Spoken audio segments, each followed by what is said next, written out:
Saya menyiapkan catatan, Pak.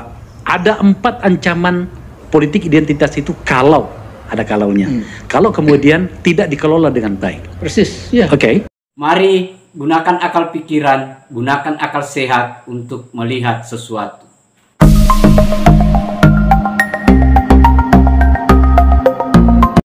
Assalamualaikum warahmatullahi wabarakatuh. Salam sejahtera untuk kita semua.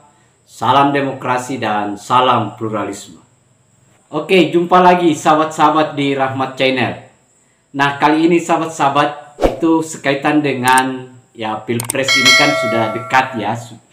2024 itu sudah mulai. Artinya para politisi ini kan sudah mulai panas. Tetapi saya lebih spesifik sekaitan dengan ada isu yang pernah diusung oleh Partai Umat lah, dengan menggaungkan yang namanya menobatkan partainya sebagai partai pengusung politik identitas. Nah, untuk video kali ini sahabat-sahabat itu saya dapat podcast antara Pak Faisal Akbar dengan Pak Amin Rais, yang dimana Pak Faisal Akbar itu dengan tegas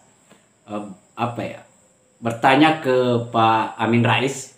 Kalau Amin Rais ini kan pendirinya Partai Umat. Dengan pertanyaan logika sederhananya itu, kalau kita mau lihat bahwa kenapa sih partai Anda sebenarnya mengusung politik identitas. Nah, tetapi kelihatannya jawaban Pak Amin Rais ini ini yang tidak nyambung. Kalau saya lihat di video pertanyaan itu, dia tidak nyambung sama sekali. Dia tidak menjawab apa yang disampaikan oleh Pak Faisal Akbar.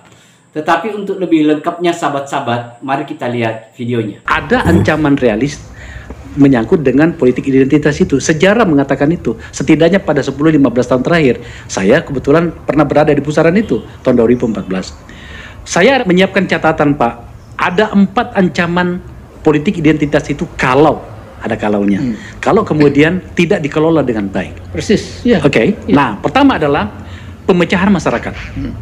Itu dapat memecah masyarakat kita menjadi kelompok-kelompok yang saling berseberangan. Sejujurnya sudah terjadi pada kita, Pak.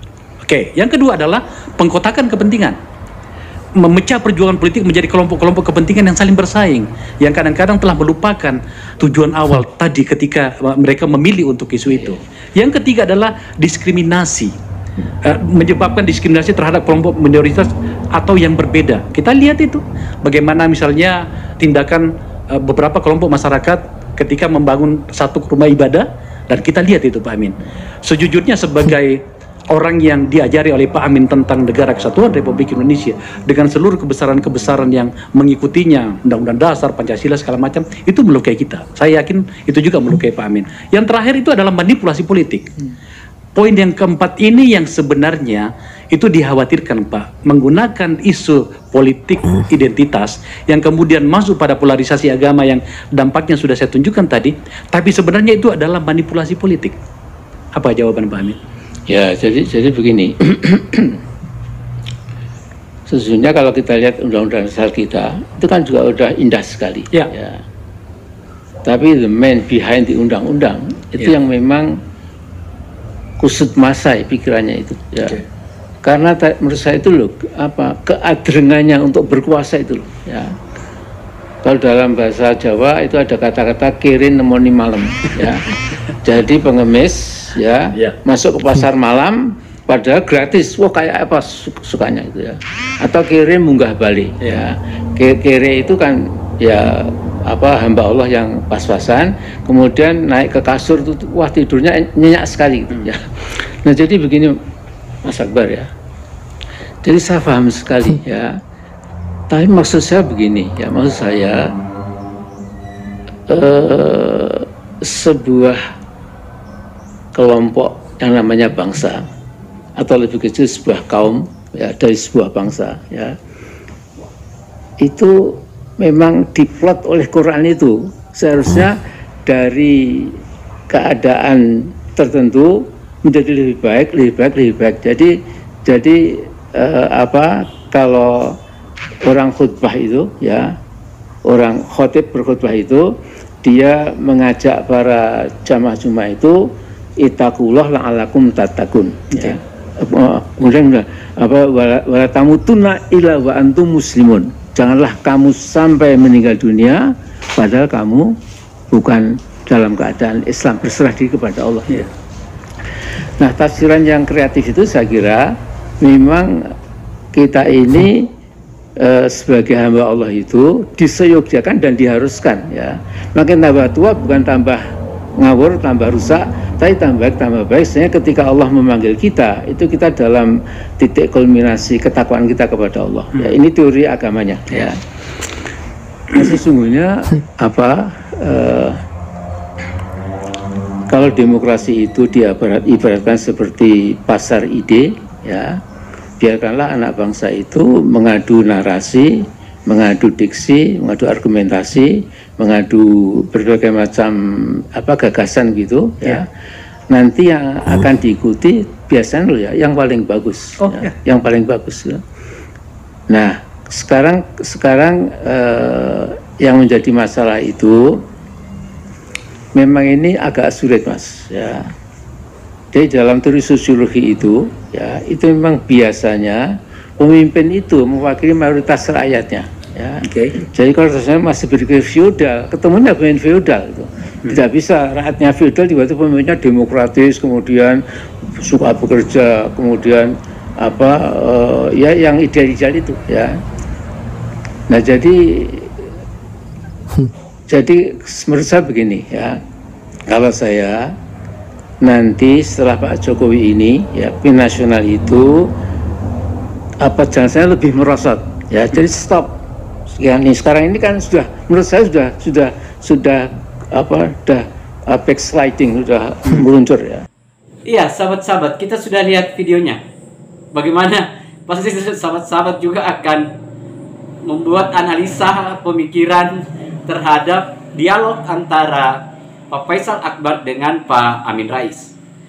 Catatan penting di sini, sahabat-sahabat, bahwa Pak Amin Rais memang betul-betul tidak memberikan jawaban yang jelas kenapa Partai Umat dijadikan adalah partai pengasong atau pengusung yang namanya politik identitas.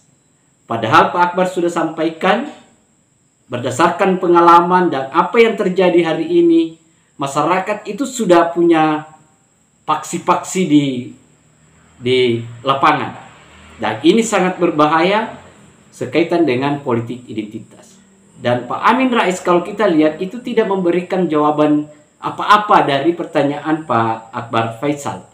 Artinya dia mensahkan bahwa Partai Umat itu betul mengusung yang namanya politik identitas. Dan malah kalau menurut saya, ya, atau saya yang dangkal melihat, menurut saya bahwa Pak Amin Rais ini hanya membangun narasi karena mungkin partainya baru, akhirnya hanya cara politik identitas yang bisa memperkenalkan, hanya dimanfaatkan saja. Bagaimana Partai Umat ini dikenal oleh warga, karena tidak ada cara lain, sahabat-sahabat, untuk bagaimana membedakan partai dia dengan partai yang lain yang sudah eksis, ya. Apalagi kalau misalnya berlabelkan agama, itu banyaklah partai-partai yang berlabelkan agama. Tetapi yang aneh kan Partai Umat yang dengan tegas kemarin di waktu Rakernasnya menyebut bahwa dia pengusung Partai Umat. Nah, itu yang tidak connect. Seharusnya dia punya jawaban atas dasar pemikiran Partai Umat, apa yang ditanyakan oleh Pak Akbar soal politik identitas itu. Nah, itu yang aneh dan lucu saja oleh Pak Amin Rais ini yang punya pengalaman. Iyalah, beliau ini kan sekelas Gus Dur lah. Dia seumuran, saya kira sudah selesai lah kalau soal politik, atau seperti apa. Nah, hanya memanfaatkan agama atau isu-isu agama dalam rangka untuk meraih kekuasaan itu. Nah, itu yang sebenarnya yang kita tidak inginkan, sahabat-sahabat. Nah, saya kira itu, sahabat-sahabat. Terima kasih banyak. Assalamualaikum warahmatullahi wabarakatuh. Salam demokrasi, salam pluralisme, NKRI harga mati.